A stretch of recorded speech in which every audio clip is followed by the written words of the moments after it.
Hey everyone, today I come to you with another interesting game between Alexander Shabalov versus Jonathan Parker, played in 1994 in London, and of course it's the Frankenstein Dracula variation, this time with an interesting h6 move from black. So here Shabalov is white and Parker is black. Starts off with e4, e5, we've seen it before, knight c3, knight f6, bishop c4, and now knight takes. White obviously plays queen h5, threatening the pawn on f7 as I've shown you in previous videos. So white's threatening the pawn and also threatening e5. The knight is forced back to d6 to protect f7, and now we play bishop b3 by white to move it away from getting attacked by this knight. Knight c6 is played by Parker, and now knight b5 trying to divert this knight away from the f7 square. g6 attacking the queen, queen f3, f5 and queen d5 again getting after this square, queen e7 and now knight takes c7, the same theme we've seen throughout the whole of the variation. King d8 attacking the knight, and now knight takes a8, b6, and this time white plays an interesting move. Rather than take straight away on b6 with the knight, he plays d3, trying to develop this bishop. So black plays bishop to b7 attacking the knight, and now white can play h4 first, threatening bishop g5 and pinning the queen against the black king. h6, this is the interesting move, stopping bishop to g5, and now white carries on as normal, take on b6 and plays queen f3, hoping to hide on h3, protecting the g2 pawn from the bishop on b7. Here black could play knight d4 and queen h3 will probably be played. Another game went like this, so black played e4 and white can play bishop to e3. This is demonstrating how white can survive the black attack. E takes, and now black is in trouble because white can castle queenside.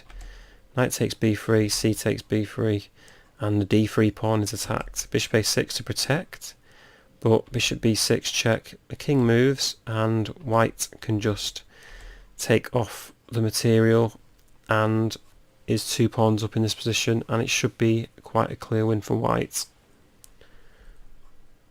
In the game, however, knight d4 was not played, instead bishop g7 was played. And now white carries on with the plan, queen h3, hiding away and protecting g2.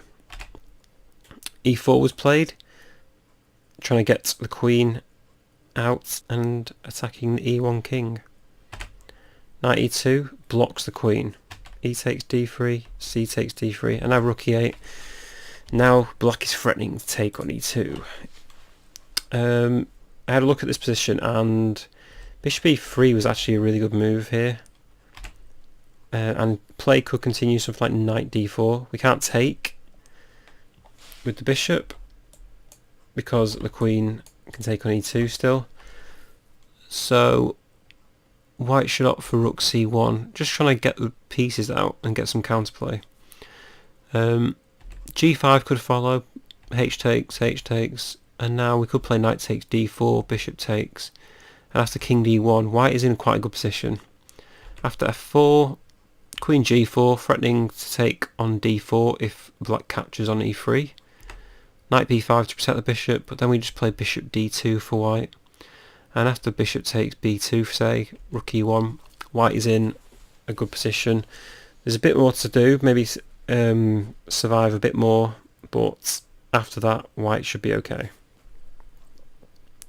However, bishop e3 was not played, bishop to d1 was, protecting the knight on e2, and black continued f4.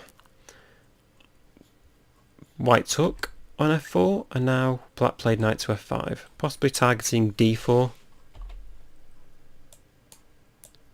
and also threatening h4. White castled, and now knight takes h4 was played. Knight c3 trying to develop, and now knight d4 was played.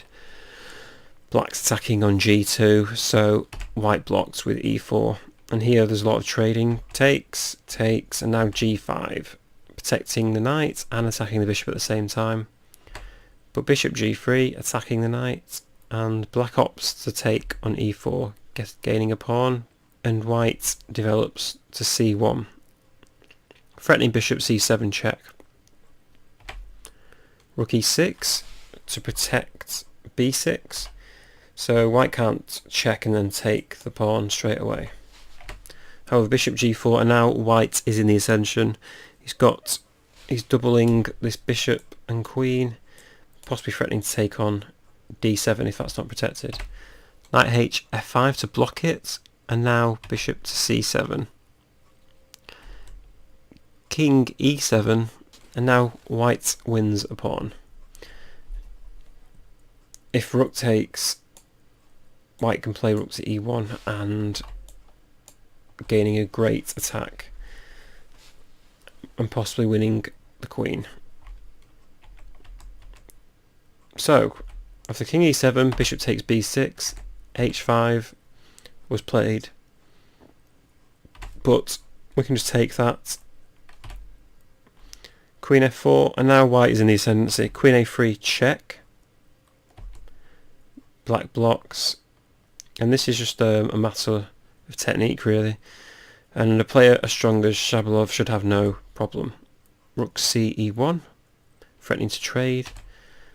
Bishop t5, possibly black's last attack.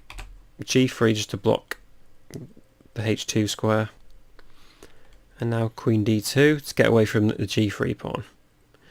And now here white played queen a8, threatening mate on d8, and black actually resigned. I should say this is actually a rapid game. Play could continue knight f7 to stop queen d8, but then bishop c5 check, bishop d6 forced, and white can play rook d1, and basically this rook is an absolute monster, and that bishop on c5 is as well. Play could continue here still, but black is absolutely losing. I should reiterate that. And here, yeah, white just wins. Bishop takes f7, king takes, bishop takes d6. And yeah, this queen's threatening to go to f8, and it will be pretty much game over. Anyway, this was another interesting Frankenstein Dracula variation. h4 was quite an interesting move, and it seems to give white a real advantage, so maybe it's recommended to play this. Anyway, I'll try and do a few more on this opening, and I hope to see you soon. Goodbye.